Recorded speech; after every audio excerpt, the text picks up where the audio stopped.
যে ভালোবাসে সে জিরো অবস্থায় হাত ধরতে চায়। বুইরা টাকলার সাথে বিয়েতে বসে যায়, দুই হাত জোর করে আবদার রেখে গেলাম, হয় ব্রেকআপ না হয় বিয়ে। দাড়িতে কেমন যেন আপনাকে চাচা চাচা লাগে। আর যুবক তোমাদের যাদের অবৈধ সম্পর্ক আছে, this is really important message for all the young people. Please listen to me with such a rapt attention, almost like a chatak bird. চাতক পাখির মতো তাকিয়ে তাকিয়ে আমার কথাগুলো শুনবা। তোমার যে গার্লফ্রেন্ড তথা অবৈধ সম্পর্ক আছে, ওখানে গিয়ে আজকের মাহফিল থেকে বের হয়ে বলে দিবা, হয় ব্রেকআপ না হয় বিয়ে, তাছাড়া কোনো কিছু হবে না। হয় বিয়ে হবে না হয় ব্রেকআপ। আমার জীবনে এক ফোঁটা তাজা রক্ত থাকতে আমার যৌবনকে আমি হারাম ভাবে নষ্ট করতে পারবো না। যেই মেয়ে আসলেই তোমাকে বিয়ে করতে চায় বলবে ঠিক আছে, তোমার যা আছে তাতেই আমি খুশি। আর যেই মেয়ে টাকার পাগল, সে বলবে তুমি তো এখনো সফল হতে পারোনি, আমাকে 2 বছর সময় দাও, আমি একটু পড়াশোনা করি, তুমি বড় হও, কামাই করো। মাথায় রাখবা, যে ভালোবাসে সে জিরো অবস্থায় হাত ধরতে চায়। আর যে ধোঁকাবাজ, সে সুযোগ পেলেই তোমার থেকে পালিয়ে যেতে চায়।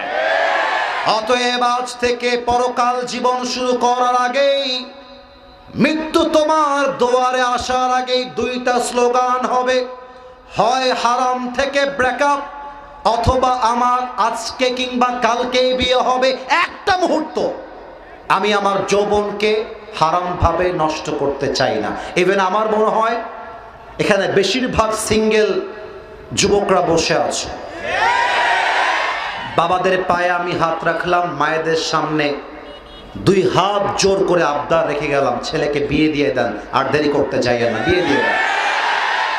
যত আগে বিয়ে দিবেন যুবকটা নেশার থেকে বেঁচে যাবে, যত আগে বিয়ে দিবেন যুবকটা জেনার থেকে বেঁচে যাবে, যত আগে বিয়ে দিবেন যুবকটা তার জীবনে তত দ্রুত সফল হয়ে যাবে। মনোযোগ বাড়াও না, মজার জায়গায় মজা। এটা যুবকদের অধিকার নিয়ে কথা বললাম, অধিকার এটা আমাদের। বেশিরভাগ মেয়ের বাবা দেখবা টাকা ছাড়া জামাইয়ের সঙ্গে মেয়েকে বিয়ে দিতে চায় না। আর মেয়েদেরও যে কি হয়েছে আমি বুঝি না, এরা জাস্ট টাকা পাইলে, হ্যাঁ সরকারি চাকরি পাইলে বুইরা টাকলার সাথে বিয়েতে বসে যায়। আর যেই মেয়ের বাবারা টাকা ছাড়া বিয়ে দিতে চান না, ওদের কপালে ভালো কোনো জামাই জোটে না যুবক ভাই। এক ছেলে বিয়ের জন্য পাত্রী দেখতে গেছে, বউ হিসেবে বিয়ে করার জন্য পাত্রীর কাছে গেছে। তো মোটামুটি কথাবার্তা মোটামুটি এগিয়ে গেছে, বাস শাদি আভি তক বাকি হ্যায়, বিয়েটা এখনো হয়নি। তো মেয়েটা বলছে, ভাইয়া একটা কথা বলা যাবে, মাইন্ড করবেন না তো? মেয়েদের ঢং যেমন হয় আর কি। তো ছেলে বলছে, ওয়াই নট, প্লিজ বলেন, কি বলবেন আপু বলেন, আমার কোনো অবজেকশন নাই। মেয়েটা মোটামুটি অনেক সুন্দরী, ভালো ঘরের মেয়ে। যুবক তো ভাবতেছে মাশাআল্লাহ ইয়ার, শাদি জব করনা হি হ্যায় তো ইস লড়কি সে হি मैं शादी करूंगा। ভালো মেয়ে। তো মেয়েটা বলছে, ভাইয়া আমার কাছে কেমন যেন মনে হয় আপনি দাড়িটা কাটলে আপনাকে সুন্দর লাগবে দেখতে। নাউজুবিল্লাহ, তো আসতে পড়লেন সবাই আপনি। তো যুবকটা বলছে, আচ্ছা দাড়ির সাথে আপনার সমস্যা কোথায়? What is your problem? মানে প্রবলেমটা বলতে হবে যে কেন আমি কাটবো। তো মেয়েটা বলছে, ভাইয়া দাড়িতে কেমন যেন আপনাকে চাচা চাচা লাগে।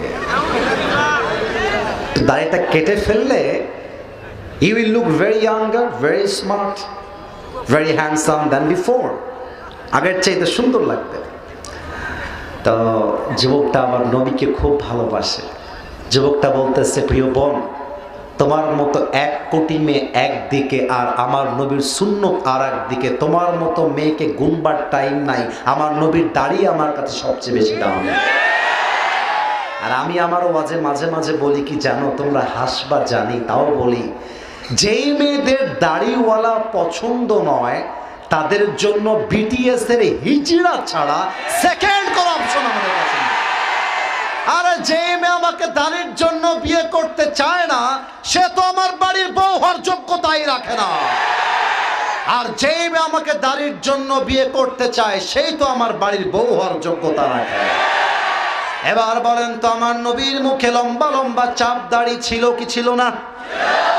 আমার নবীর মতো সুন্দর কি এই তল্লাটে দ্বিতীয় আর কেউ হতে পারে?